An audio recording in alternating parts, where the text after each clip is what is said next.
Call of Duty Modern Warfare 2 was released lately and it broke records for the most sales of a Call of Duty ever. But the problem that always stands out with a game is skill-based matchmaking, or SBMM if it suits you, a term that everyone and their mama hates.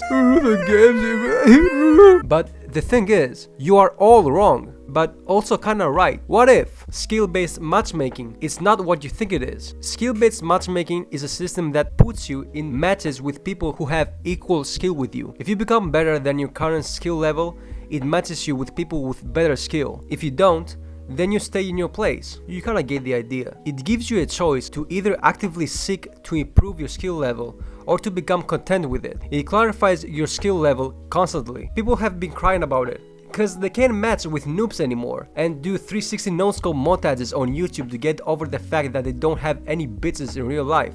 But people don't see the truth, that Modern Warfare 2 has the best form of skill-based matchmaking. By the end of this video, I will prove to you that Modern Warfare 2 has the best system that can be compared to the older games, so you won't complain about SBMM anymore. Now, 2 years ago, Call of Duty Black Ops Cold War was released and I bought it.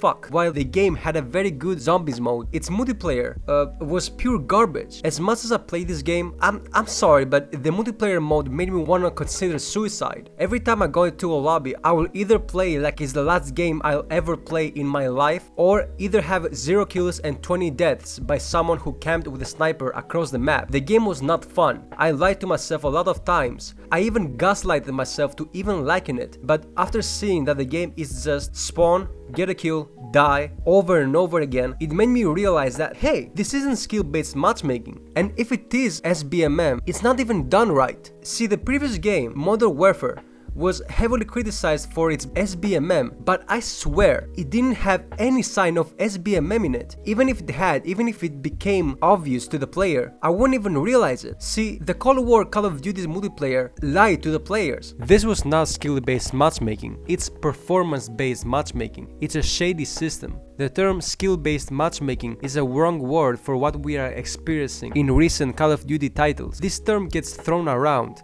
but the reality is that before Modern Warfare 2, we were not being matched on skill. Skill and its pursuit to be better leads to a concept of mastery, something that is very important in the Call of Duty games. But in Black Ops Cold War, it was the opposite of what people were experiencing with the matchmaking. After your first matches in the game, the multiplayer became a yo-yo effect of challenging to easy matches. One lobby of try-hard people and one where you feel like a god.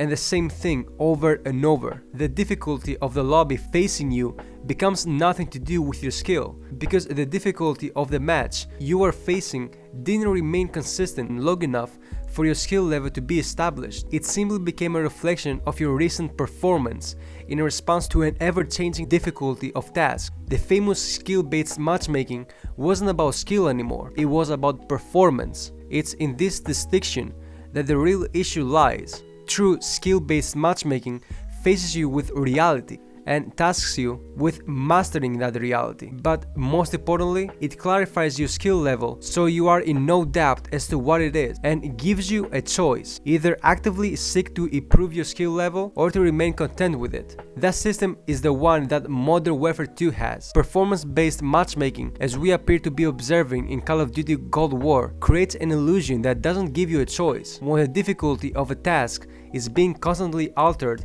in relation to your short-term performance, your true skill level becomes completely distorted. You even start to question your own ability. Did you just do well because you have struggled in a previous match, or do you just do poorly because you have succeeded in the last match?